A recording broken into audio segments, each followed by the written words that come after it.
What's up everybody, welcome to the channel, and today I'm here to give you my full card predictions and betting breakdown for UFC 296, which takes place this Saturday. Starting out with the early prelims, we begin with Randy Brown versus Muslim Salikov. So moving on to the next fight, we have Shamil Gaziev versus Martin Buday. That might be Gaziev, something like that. I'm going with Gaziev, not very confident. The thing about Gaziev is, I'm going to say his name differently multiple times throughout here, so bear with me, but Shamil, that's what we're going with, Shamil. He's got good power in the hands, and he doesn't move like some of these other fat heavyweights that Martin Buday has fought. You know, Jake Kelleher, Chris Barnett. I guess Chris Barnett kind of does move fairly well for a heavyweight. The dude has a nice spinning kick, but you get what I'm getting at here. Like, he has not fought good competition. I understand he's 4-0, but he definitely lost to Lucas Bursky. That was a horrible robbery, but he just moves slow, and he doesn't really have great power. Does he have some solid submissions? I don't want to say solid submissions. He submitted Josh Parisian. Like, congratulations. That is a bottom feeder. He's beaten nothing but bottom feeders. He's 4-0, and he's ranked, I guess he's ranked 15, so good for him. But he's never really impressed me. He's very hittable, and the thing about Shamil is he has power in the hands. He has decent submissions and some decent wrestling as well. I think he's Dagestani or something like that. I remember hearing on the Contender Series that he was on an Olympic volleyball team, so there's some athleticism there, right? I'm not entirely sure. You can fact check that. But the thing about Shamil is he has power in the hands, and he has some solid submissions, and he has some wrestling. And my take about heavyweight division, when it comes to the grapplers, the first person that can stuff a takedown is really probably ranked number 5 or 6 in the division in Curtis Blades / Jailton Almeida. Like, that is the first person you'll run into competition-wise that can stuff a takedown. I'm not sure that Martin Buday can stuff the takedowns from Shamil Gaziev. And what's funny about Shamil is this guy can get taken down too. Even on the Contender Series, he fell right into a takedown. Eventually, he worked it out and found the submission in round 1 against, I'm pulling it up 1 second, Greg Velasco. So I just think he'll probably find a big shot. I'm picking round 1 KO. I think he could either hurt Buday on the feet or take him down, and then Buday could be focused on, you know, defending the rear naked choke, whatever it might be, and then he finds a TKO in round 1. But the thing is, Shamil, I don't trust his cardio. But when I look at Shamil move, he just moves quicker than Buday. He's got power in the hands, and Buday gets hit. Based off that logic alone, I'm going with Mr. Shamil Gaziev. Moving on to the next fighter, we have Andre Fili versus Lucas Almeida. Whew. This is interesting because Lucas Almeida isn't the better striker, and Andre Fili is the better wrestler. And Andre Fili can take this guy down and potentially hold him there. Lucas Almeida absolutely can submit him, but honestly, I think this will be a striking fight, mixed in with some takedowns from Andre Fili after he gets clipped. I think it's going to be a 29-28 decision. That's a lot of fun to watch. And I think Andre Fili is the better striker, but he can get dropped, man. We saw in the Nathaniel Wood fight, he was in a barn burner, and he got clipped multiple times. I don't trust his chin. Does he have some solid recovery? Yes, absolutely. I think he's going to outpoint Lucas Almeida for 2 of the rounds on the feet, combining with some takedowns. But Almeida in the first 2 rounds will find a big shot, find a knockdown, potentially something like that. Fili will eventually survive and then make it a little bit more technical, staying out of the true brawling range, the really close, tight quarters. Geez, I'm not talking well right now. The tight quarter exchanges with Mr. Lucas Almeida. So I'm going to do 29-28 Andre Fili decision. He's going to get dropped, work in some wrestling, keep it technical on the feet, avoid the power from Lucas Almeida. But I'm not confident that he can do this because he gets hit, and I'm not relying on that chin to take me to a decision. So Andre Fili, low confidence, but I'm very excited for this fight. Moving on to the next fight, we have Tagir Ulanbekov versus Cody Durden. I'm going with Cody Durden here, and it's a 50-50 matchup for me. I've done all the research. I've watched all the film. I couldn't come to a prediction. And when it's a 50-50 matchup, I always go for the underdog because there's value on that side. So I'm going to argue for Cody Durden and why I like him on the side. We have seen Tagir get taken down by Tim Elliott multiple times. And we saw him, you know, have some problems with the pressure from Tim Elliott. The thing about Cody Durden is he might not be as good of a striker as Tim Elliott. He might be on a similar level, but he has power in the hands. And he has a threat with the hands. And then he can level change immediately and then shoot in on takedowns. And I think he could potentially push at better pace than Tim Elliott pushed throughout that fight, because we saw Tim Elliott start to fade around round 3, and Cody Durden has shown great cardio throughout his career. Not that Tim Elliott hasn't, I just think Cody Durden has potentially shown even better cardio than Tim Elliott. And while Tagir has very solid cardio in his own right, and he won round 3 off of Tim Elliott because of this, I just think Cody Durden will be able to find, Tagir down on the ground a couple of times, continue to chain wrestle some takedowns together, potentially find some big shots on the feet, because Tagir is hittable, and you don't want Cody Durden landing on you. I know Cody Durden isn't big, and he really is a midget. And Tagir definitely is big, long, and rangy for the division. He is the better striker here. I just think it will hit the ground, and this will be a very close decision. I'll pick a close split decision here. I'm going with a couple split decisions on this card, I guess. But we're going Cody Durden 29-28. One of the first 2 rounds, or maybe round 2, I think will be a split decision, something like that. Thing about Tagir is he can absolutely just scramble back up to the feet and land some nice leg kicks, some other tools. I just don't trust him to be out here being able to deal with the insane pressure from Cody Durden with the power in his hands. I think Cody Durden is just such a pest, if that makes sense. Like, he's got power in the hands, but not only that, he's just high output, nonstop shooting in on takedowns, great cardio. And Tagir has shown some holes in his game. He has some decent submissions, he has some decent stand-up, and he has some decent wrestling. He is, pretty well-rounded, but his wrestling defense isn't perfect. I think Cody gets him down on the ground, and he'll scramble back up a couple times, but Cody will get him up against the cage, land some nice shots in the clinch, get him back down a couple more times, and then it'll be a little bit of a damage versus control scenario where they're going to give Cody Durden the win in this scenario because he'll land enough takedowns and control him enough up against the cage. Cody Durden, by decision, not confident. We're going 29-28 split decision. Tagir will have the more damage. Cody will have the more control time and takedowns. Moving on to the next fight of the card, we have Alonzo Menifield versus Dustin Jacoby. I'm going with Dustin Jacoby, and I think he'll get a late finish. Alonzo Menifield doesn't have the greatest cardio, and he is massive, and he is very powerful, and he is a physical specimen. The thing that I don't like about Alonzo Menifield is he's not that technical. If he lands on you, you are probably going out. And Dustin Jacoby can get chinned here, but the thing about Dustin Jacoby is he's pretty good at keeping his range, right? Against Khalil Roundtree, I thought he won, but Khalil Roundtree is a very, very devastating striker with a lot of knockout power, as we've seen. And Khalil Roundtree, in my opinion, is much more technical than an Alonzo Menifield. But if Alonzo Menifield lands, Dustin Jacoby probably is going down. And if Alonzo Menifield really does plan to go grapple heavy in his approach here, I think he could potentially find the submissions or TKO on the ground. I don't think he's going to do that, though, because we haven't really seen him go for many grapple heavy game plans throughout his career yet. And even if he does, Dustin Jacoby, if he survives, Alonzo Menifield will be gassed. So I think round 1, Dustin Jacoby will keep it pretty technical, just be using a lot of his footwork and movement to stay at range, working the jab nonstop. Like, he has some pretty solid boxing in his own right. He was having a lot of success when he was at Glory Kickboxing back in the day. But I think he'll survive the first 2 rounds, win them, make it pretty technical. Alonzo Menifield will go for some big punches, eventually gas himself out, and then Dustin Jacoby will have a very strong round 3 and find the TKO late round 3 on his way to a 30-27 and have a very impressive performance. What I don't like from Dustin Jacoby, though, is just his takedown defense is a little bit suspect to me. So Alonzo can connect, and if he works in some grappling, he can find some success. He's going to have to find a finish here, in my opinion, unless he, drops Jacoby a couple of rounds or just goes grapple heavy and wet blanket fucks him. That's always a potential, but I think Dustin Jacoby is the clear better striker here. He has some nice power in his own right. He is rangy. He will deal with I don't want to say he's definitely slow. He's a little bit plotty is the right word. Alonzo's definitely a little bit plotty on the feet, so I think he'll stay away from the power, get a 3rd round KO, and win the first 2 rounds as well. Moving on to the next fight, we have Casey O'Neill versus Ariane Lipski. I'm taking Casey O'Neill here. I've just never been super impressed from Ariane Lipski striking. And Casey O'Neill, although she lost to, what's her fucking name? Jennifer Maia, right? I picked Jennifer Maia. I thought Jennifer Maia had some pretty solid striking. And in that fight, as stupid as this sounds, that's probably a pretty high-level women's MMA striking fight. Like, I know they both got hit a lot, but it was high output. And that's the thing about Casey O'Neill is she throws a lot of shots. She's just going to nonstop put on some pressure on the feet. And she landed a couple times. Like, it was a somewhat close fight with Jennifer Maia, which I do rate pretty highly.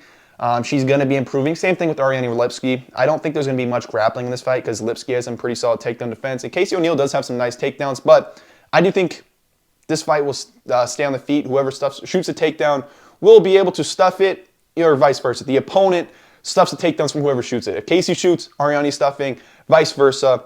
And if anyone gets taken down, they're both pretty good at getting back up to the feet. So expect this to be a striking match, and I think Casey O'Neill has a very high output that I can trust here. She's going to push the pace. I'm going to say 29. I'm going to say 30-27. I like her pace. I really do. You look at the striking numbers against Jennifer Maia. I mean, they were both landing 50-plus strikes per round. So yeah, Casey O'Neill, 30-27 decision over Ariane Lipski, man. Can't talk. Moving on to the next fight, we have Cody Garbrandt versus Brian Kelleher. Originally, I was super high on Cody Garbrandt in this matchup, and then I kind of rewatched film. I don't know why I was so high on Cody Garbrandt, because you rewatch the Trevin Jones, or was it Trevin Giles? Jeez. Trevin Jones. It was against Trevin Jones. I don't know why I was tweaking about that. He was just very passive. And I don't think he's ever going to go out there and really be the old Cody Garbrandt. I don't think anyone does. He's been chinned multiple times now, probably has a lot of CTE. But he's just been very, very passive, especially in the Trevin Jones fight. I can't stress how passive this guy was. He wasn't really going for anything.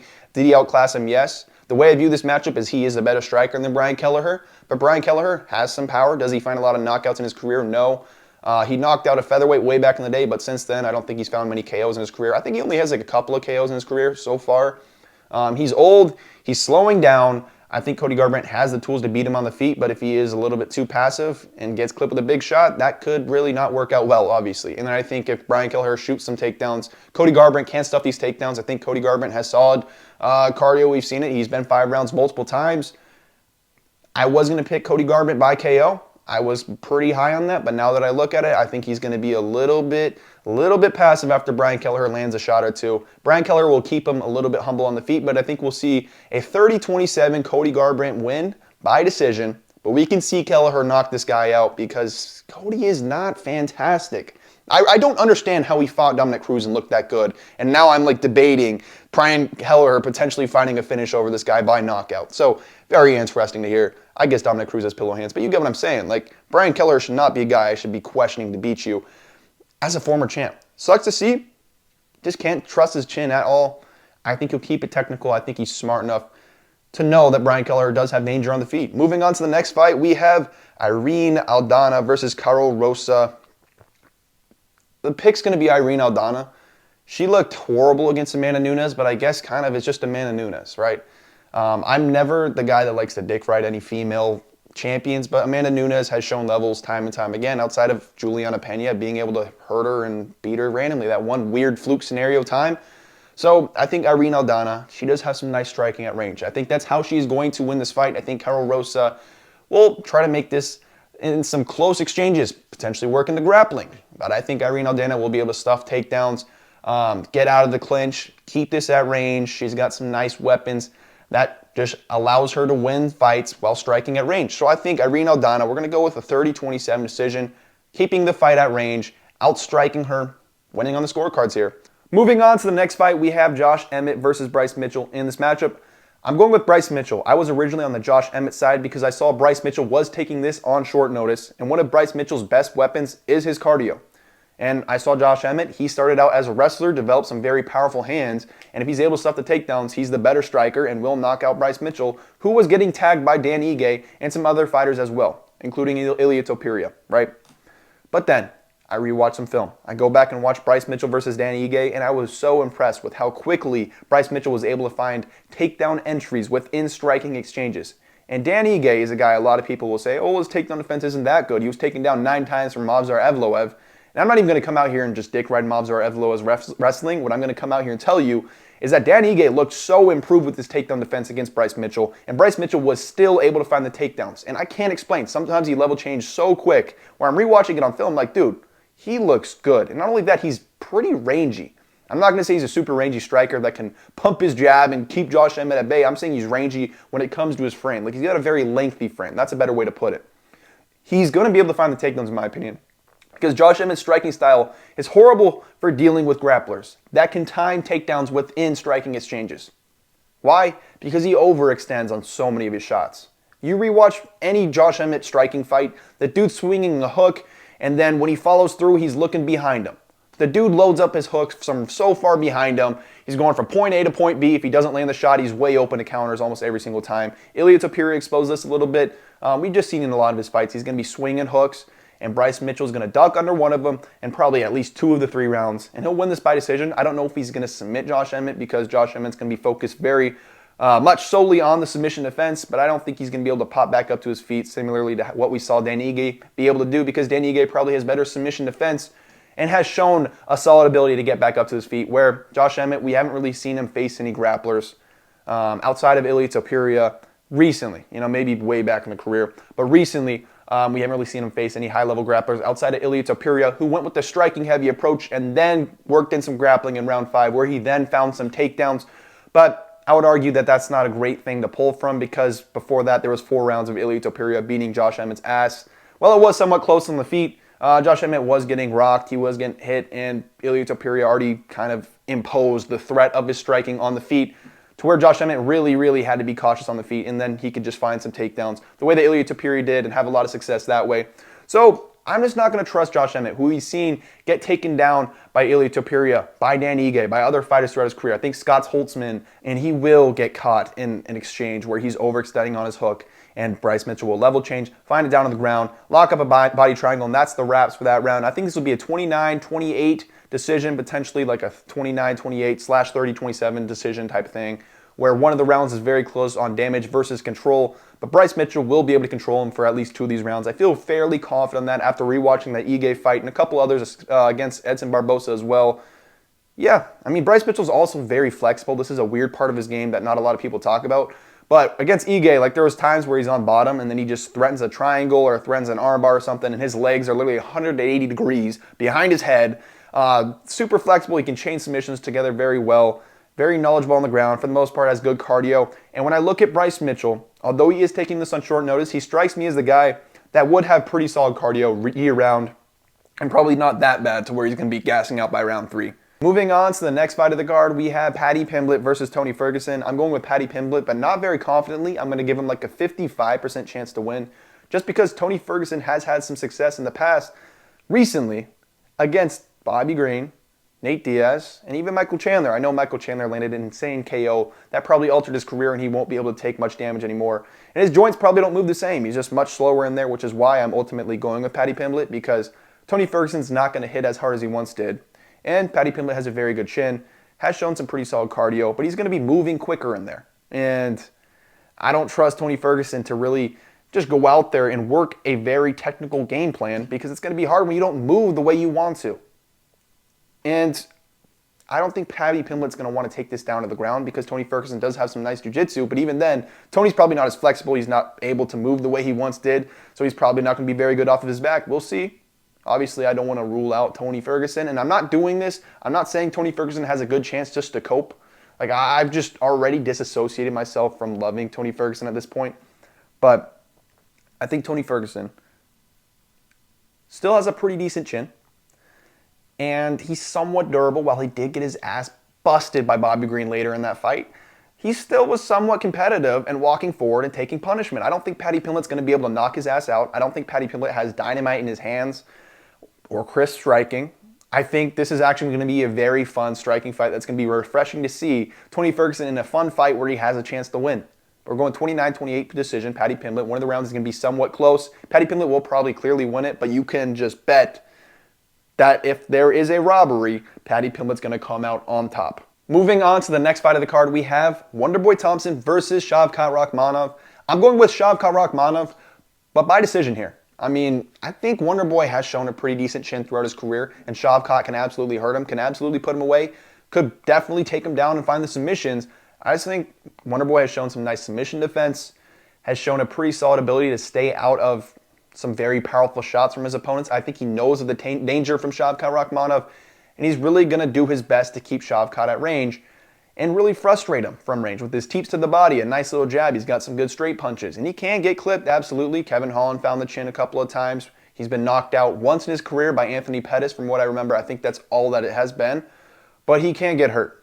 Absolutely, it can happen. Shavkat can go in there, be the quicker guy, and just being younger, he can land the bigger shots. But when it comes down to it, we haven't seen Shavkat fight a really good technical striker from distance. And if this is a pure striking fight and Stephen Wonderboy Thompson can't stuff all the takedowns, I might even favor him in this matchup. The thing is, with the takedown threat, he will find success. And I think he could potentially find the takedowns. I think we'll see a mixed martial art approach where he lands some takedowns, has success on the feet, but knows of the dangers from Stephen Wonderboy Thompson on the feet.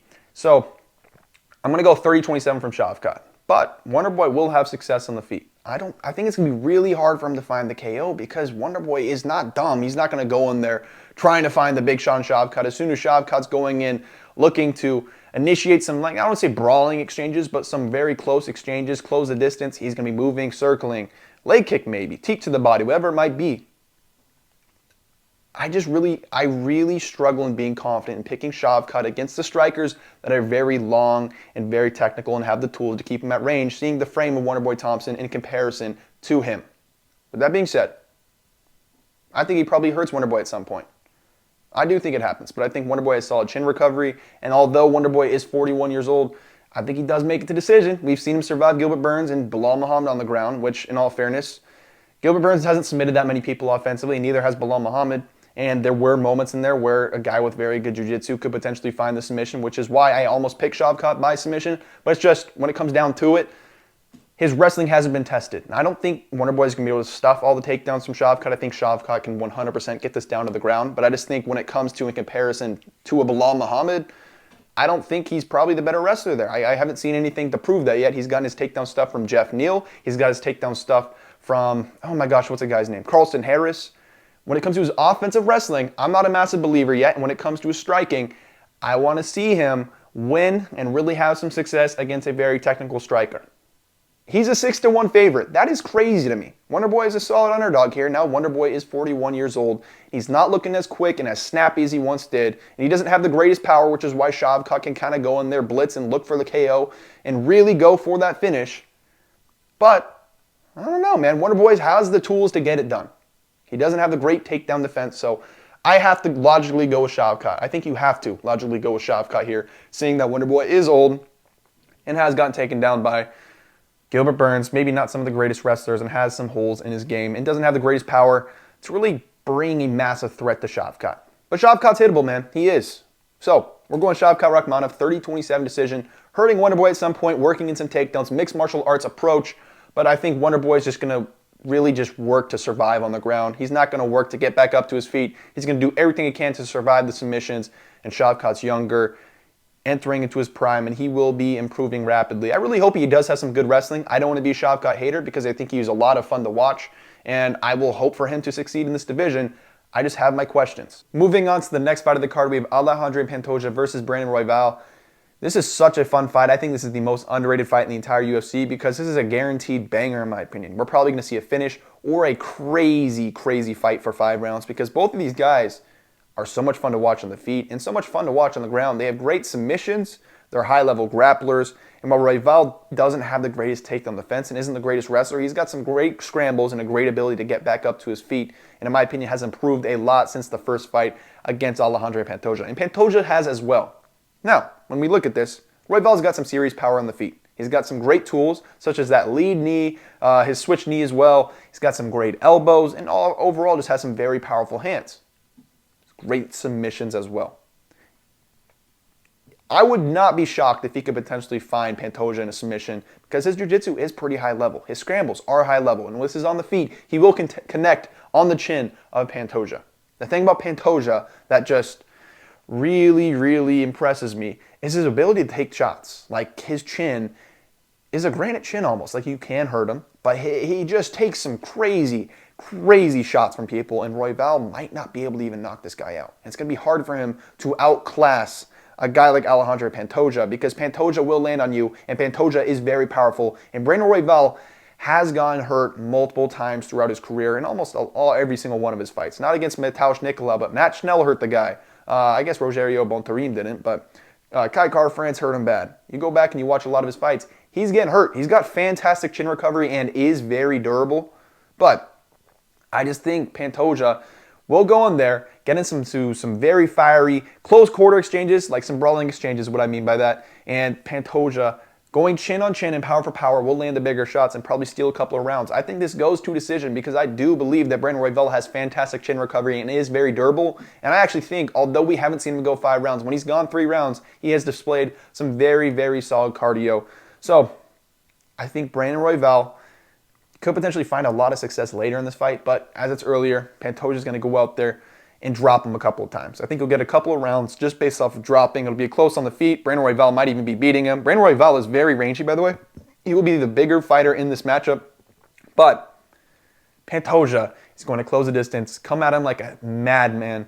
I think he'll drop him a couple times, like I said, win a couple of the first 2 rounds, and then win one of the rounds 3 or 4. But I think Royval potentially has the better cardio here. I know we haven't seen him go 5, but there's certain guys where you look at, like, they're skinny, they move well, and you can just tell with the way they prepare themselves, they probably have very, very good cardio and have a lot of belief in their cardio. Just the way that Brandon Royval goes out there, putting a lot of energy into everything, going out like, okay, if I get taken down, I get taken down. I'll scramble back up to the feet.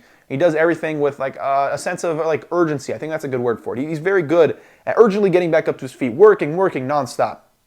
I think he's got 5-round cardio. Not saying Pantoja doesn't, but we saw him in rounds 4 and 5 start to slow. Although he had success in those rounds against Moreno, it was because he was able to find the back and control him and kind of nullify the striking with his ability to control Moreno's back and find the takedowns and find the wrestling. And Royval does have holes in his wrestling. Pantoja found success by shooting takedowns immediately. And I don't think Royval is going to be able to stop the takedowns from Pantoja. I think the first 2 rounds, Pantoja is going to find some takedowns, but Royval will get back up to the feet. And when it's on the feet, Royval will find some big shots, but he's not going to be able to really hurt Pantoja because of how good Pantoja's chin is. And then they'll get in some crazy exchanges, and Royval might be winning for the majority of them, but Pantoja will find the bigger shot, hurting, potentially rocking Royval. And Royval will be back on, he'll recover, and survive those rounds. And then as it goes later, he might slowly have more success. Start finding the scrambles that he needs to be finding. Keep going back to them. It's going to be hard for Pantoja to get the wrestling going for him later with a guy like Brandon Royval, who does have some very slick jiu-jitsu and some pretty solid scrambles. Now, I'm going Pantoja 48-47 decision. I think Royval is going to land some big shots. Probably hurt Pantoja at some point too, because he's got some very unorthodox strike. I love that lead knee. I love his elbow. That makes me so happy when I see it. He's just fun to watch, dude. I'm so excited for this fight. Moving on to the next fight, we have Leon Edwards versus Colby Covington. Going with Colby Covington. Not proud of it. Like I've said before, when it's a 50-50 matchup, I don't know who I'm going to pick. I'm going to go with the underdog. Colby Covington is the underdog in this fight. I understand he's 35 years old, and there's that stat that 35-year-olds rarely win when challenging for the title. But I think Colby Covington has the style to do it. Now, a lot of people are going to look at him versus Kamaru Usman. Well, they're the same thing. They're wrestlers that strike, and they don't really have great submission offense. The difference is with the wrestling. Colby Covington is a higher level wrestler than Kamaru Usman. He's got better entries into single legs, and he's got a more annoying style when it comes to cardio. I was going to be picking Leon Edwards until I saw Ariane versus Merab Dvalishvili.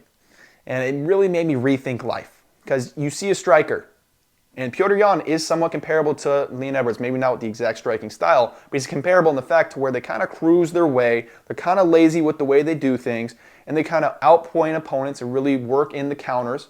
And you fight a guy like Merab who's shooting takedowns nonstop. He's not even getting most of the takedowns, and then when he gets the takedowns, you're back up on your feet, but Merab's shooting in again. It's just crazy, crazy pressure that breaks those guys that kind of look for the counter sometimes and kind of look to slowly edge their way to the decision. Now, what does Leon Edwards have? What is Leon Edwards very good at? He's a very good range striker.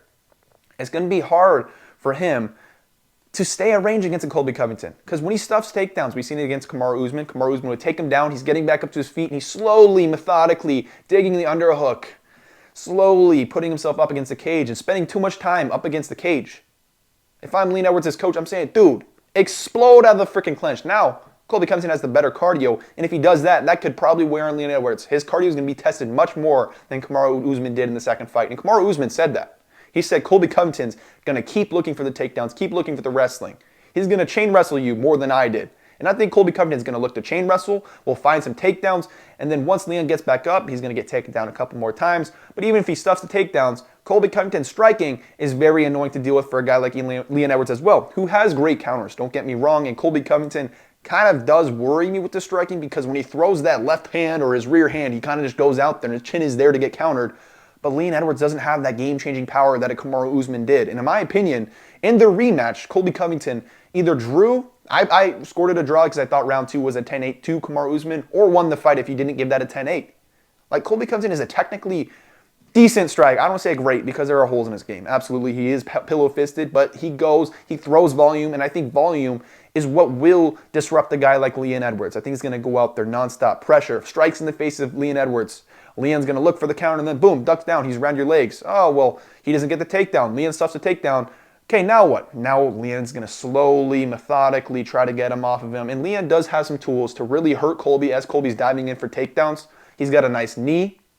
When it was in the clinch, like, he landed some nice elbows. He's got some very nice tools to win this fight. But what it comes down to, some of Leon Edwards' best tools have to do with his kicks. His kicks to the legs, his kicks to the body. And I think Colby Covington, with some very solid takedown entries excuse me, not takedown entries. With some very solid single legs, we'll be able to nullify those tools from a guy like Leon Edwards, whereas Kamaru Usman doesn't have as solid single leg entries and isn't as quick with his takedown entries. I mean, Kamaru Usman arguably was washed. He was coming off a head kick KO loss, and I think Colby Covington's chin is probably going to be pretty solid here because although he did technically get whatever, knocked out or whatever legally weird shit happened in Miami on the streets at that steakhouse by Jorge Masvidal, that was a long time ago. I don't think he's taken a lot of damage recently. He hasn't really fought recently at all, and that's a big concern for me. Like, he hasn't been active, but the thing is, I think he has been training because I genuinely do think he was looking to fight Khamzat Chimaev. I genuinely do think he was looking to fight Leon Edwards in June or July, whatever that London card was supposed to be.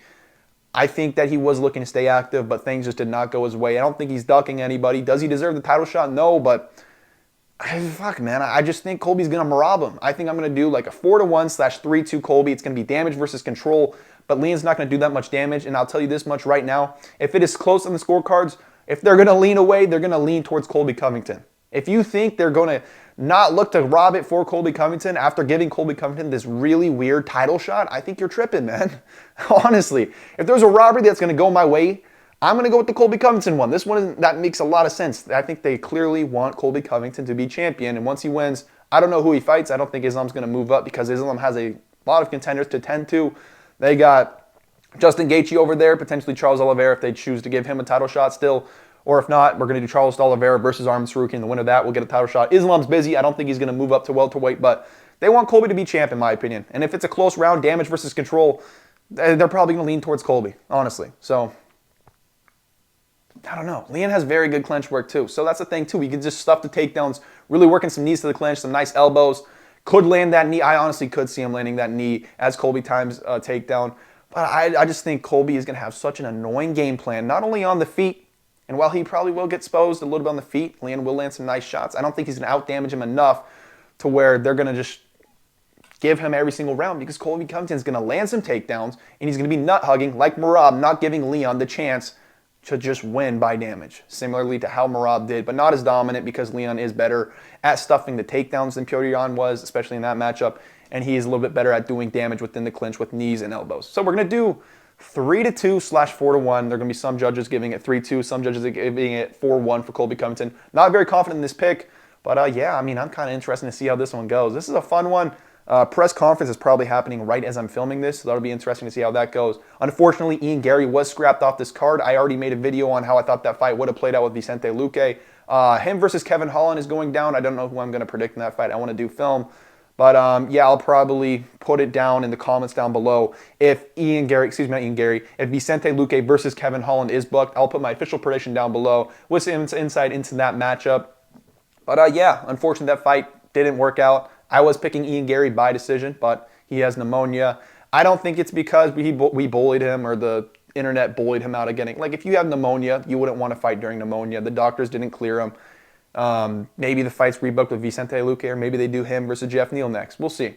So yeah, I mean, this is a very fun card, very interesting to predict. I'm not super confident with a lot of my picks, which makes it a lot of fun. I took a lot of underdogs, maybe got a little bit too underdog horny here, but I think I could back up a lot of my takes and a lot of the reasons why I'm picking people pretty well. With that being said, that's going to conclude this video. Make sure to like and subscribe, and I'll see you guys in the next one.